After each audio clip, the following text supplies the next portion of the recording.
Guys, today we've got a sneaker that mashes two icons into one. But is that enough to keep Jordan Brand's most popular sneaker model alive? Let's find out.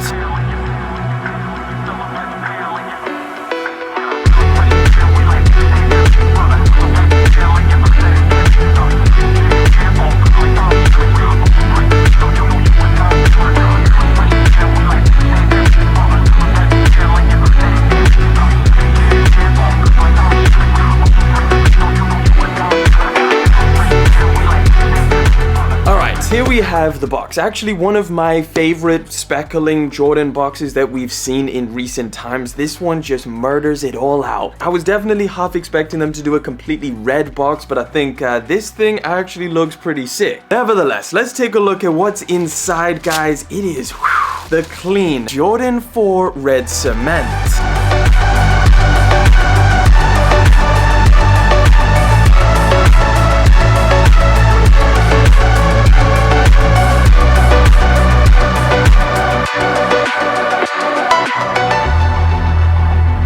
Yeah, there's no goodies or extra laces or anything like that, just the sneakers. So here we have them, guys, the Jordan 4 red cement. And I gotta be honest, a little bit more of a controversial sneaker. I mean, it's definitely one of those where some people think it's absolutely great and others, well, just don't. Either way, before we get too deep into this sneaker, of course, I gotta give you guys some of the release details. These have actually already had a shock drop for you guys out in the US. Now, it was exclusive to the US and that took place on August the 2nd. Now, the big main release for this pair of shoes is happening on September the 9th. So anybody who copped off of that shock drop, you're getting them very, very early. Now, of course, they retail for $210 out in the US and £190 here in the UK. Okay, so this sneaker's most obvious inspiration comes from the Jordan 4 white cement. Probably one of, if not the most iconic Jordan 4 colorway of all time. And it is literally identical to the white cement 4s, just swap out all of the speckled gray accent colors for now fire red. And that's where you get the incorporation of the other iconic Jordan 4, which is of course the Jordan 4 Fire Red. Now, this strategy of taking an OG sneaker colorway and slightly changing it is something that Nike and Jordan Brand have perfected. I mean, some of these Jordan models are literally almost 40 years old, so they really have to do something to keep new colorways fresh. Now, sometimes reworked classics are great, but other times they absolutely flop. So the question is, what category does the Jordan 4 red cement fall into?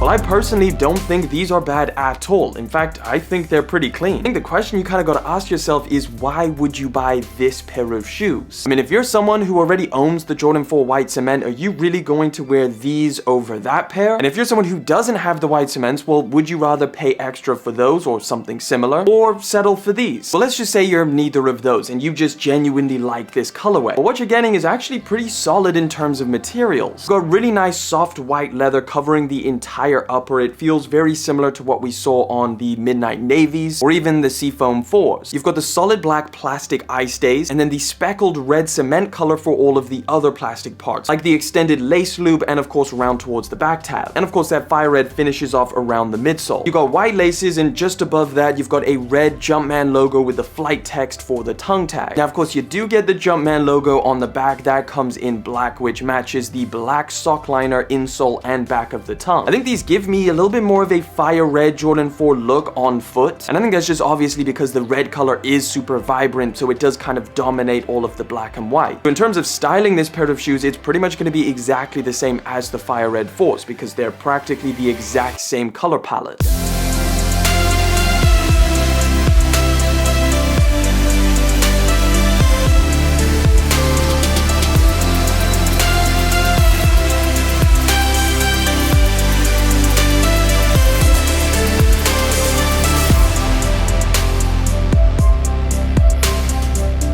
just to give you guys a comparison for this red, because when I saw some of the first images, it looked super vibrant, something that was a little bit cheap looking. But when you get it in hand, you'll definitely notice that that red is dulled down a little bit. Here's a little comparison with the red Thunders. You can just see that the red color on the red Thunders is a lot more vibrant, a lot more punchy. It's actually something that I think makes this pair of shoes look a lot better. Just the fact that that red is just not so crazy vibrant. Now look, if you had your heart set on copying a new pair of Jordan 4s this year, well, I feel like this is the last best option. Like, there's only a couple pairs of Jordan 4s left to drop this year. Literally, we got these, the Frozen Moments, and the Craft Olives, and that's about it for 2023. And in the same vein, we've had a lot of bangers drop this year in terms of the Jordan 4 silhouette. Seafoams was solid, so were the Craft 4s. We even got the Lightnings back, and of course what most people are calling sneaker of the year with the Nike SB Jordan 4. So it has been a solid lineup, and I think these really add to it. Now real quick, in terms of sizing, stick with your true size. That's what I always do with Jordan 4s and pretty much most Jordan models in general. They fit me just fine. This sneaker is no different. But hey, the Jordan 4 hype is definitely still alive. I don't think Jordan brand releases that many Jordan 4s in order to kill them off just yet. I think the hype will die down when people inevitably move on to another silhouette, but for now, this sneaker is here to stay. But overall, I think these things are nice, and if you end up grabbing yourself a pair, I don't think you're gonna be disappointed. But of course, let me know what you think of the Jordan 4 Red Cement down in the comment section. And hey, maybe these things are a pass to you and you might have your eyes set on some Yeezys this month. Well, check out this video to see all of the Yeezys that potentially could drop in August.